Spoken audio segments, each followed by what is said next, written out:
A Santíssima Trindade, um dos conceitos mais complexos e, ao mesmo tempo, centrais do cristianismo, não é mesmo? É um verdadeiro pilar da fé. Mas e se a história não for exatamente como a gente pensa? A fonte que vamos analisar hoje traz um argumento bem interessante, que sugere que talvez as coisas sejam um pouco diferentes. Então, vamos investigar juntos o caso que ela apresenta passo a passo. Para começar, olha só essa citação do filósofo William of Ockham. Ele diz que a doutrina da Santíssima Trindade é inacessível a qualquer forma de entendimento. Peraí, como assim inacessível? Se é um pilar da fé, como pode ser impossível de entender? É exatamente esse mistério, esse paradoxo, que a nossa fonte de hoje resolveu investigar. Então o nosso roteiro para essa análise é o seguinte. A gente vai começar pelo paradoxo da doutrina, depois vamos olhar a linha do tempo histórica, ver o que os teólogos pensavam sobre isso, analisar supostas contradições nas escrituras e no final a gente chega no veredito da fonte. Ok, vamos lá. Para começar, a gente precisa entender do que estamos falando. Afinal, o que é a Santíssima Trindade de acordo com a doutrina oficial? A ideia, segundo a doutrina ortodoxa que a nossa fonte descreve, é a seguinte: Pai, Filho e Espírito Santo não são três deuses diferentes. São três manifestações ou pessoas, mas de um único Deus. Isso é super importante para garantir o monoteísmo, né? A crença em um só Deus. Só que é aí que a coisa começa a ficar complexa. E é justamente essa complexidade que a nossa fonte vai tentar desvendar. Tudo bem, conceito definido. Agora a gente entra na primeira evidência que a fonte apresenta. E ela começa pela história, pela linha do tempo da doutrina. E aqui, o autor aponta um detalhe no tempo, um detalhe cronológico que ele acha que muda tudo.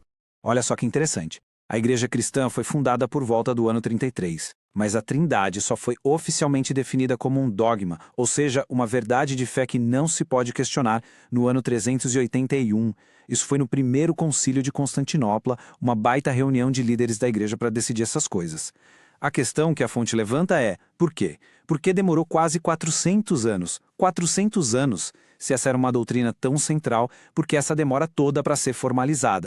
Ok? Saindo da história e entrando na filosofia. A análise agora foca nos problemas, nos desafios que essa ideia da Trindade trouxe para os próprios teólogos. A fonte argumenta que existe um choque, sabe? Entre a ideia de um Deus que é três em um e as características, os atributos que sempre foram associados a Deus.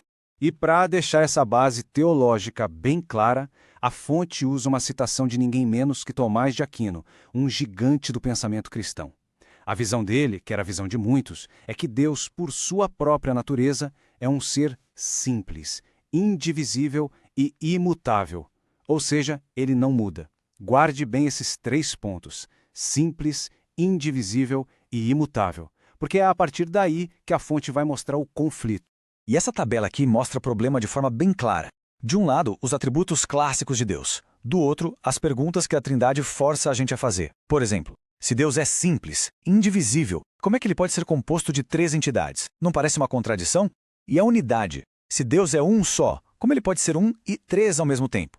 E a imutabilidade, a ideia de que Deus não muda. Se ele assumir um corpo humano, material, que nasce, cresce e morre, ele ainda é imutável? São essas as tensões filosóficas que o texto que a gente está analisando coloca na mesa. Tudo bem, já vimos a história, já vimos a filosofia, agora a fonte vai para o coração do argumento, o texto bíblico. O autor vai mostrar várias passagens que, na visão dele, batem de frente com a ideia da Trindade. E a primeira pergunta é sobre conhecimento. Quem sabe tudo? Um atributo-chave de Deus é a onisciência, certo? Saber de todas as coisas. Se a Trindade é real, então o Pai e o Filho, sendo o mesmo Deus, deveriam compartilhar esse conhecimento, igualmente. Só que aí a fonte traz essa passagem.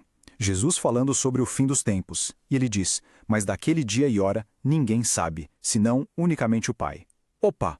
Para o autor da nossa análise, isso aqui é um problemão. Como pode um saber e o outro não, se os dois são o mesmo Deus onisciente? Vamos para a próxima questão. Poder. Quem tem o poder supremo? A doutrina da Trindade diz que o Pai e o Filho são coiguais, ou seja, têm o mesmo nível de poder e de majestade. Pois é, mas aí o texto destaca essa outra frase dita pelo próprio Jesus, porque o Pai é maior do que eu. Para quem analisa essa fonte, não tem como ser mais claro. Isso parece indicar uma hierarquia, uma diferença de grandeza, e não uma igualdade de poder. E isso, claro, desafia diretamente a ideia de coigualdade da Trindade. Agora a gente entra num ponto teológico bem profundo: a tentação. A ideia clássica na teologia é que Deus, por ser perfeito e todo-poderoso, simplesmente não pode ser tentado pelo mal. Faz sentido, né? E aqui a coisa fica muito interessante. A fonte coloca duas passagens, uma do lado da outra. A primeira diz que Deus não pode ser tentado pelo mal. A segunda diz que foi Jesus levado pelo Espírito ao deserto para ser tentado. Então, se Deus não pode ser tentado, mas Jesus foi tentado e Jesus é Deus, a pergunta que o autor deixa no ar é: como a gente resolve essa contradição? E não para por aí. A fonte traz mais pontos. Por exemplo, a blasfêmia contra o Filho tem perdão, mas contra o Espírito Santo não. Por que essa diferença? Jesus é chamado de servo de Deus e de primogênito dos mortos, o que parece implicar que ele teve um começo. A fonte também diz que Jesus foi ressuscitado pelo poder do Pai, não pelo seu próprio poder.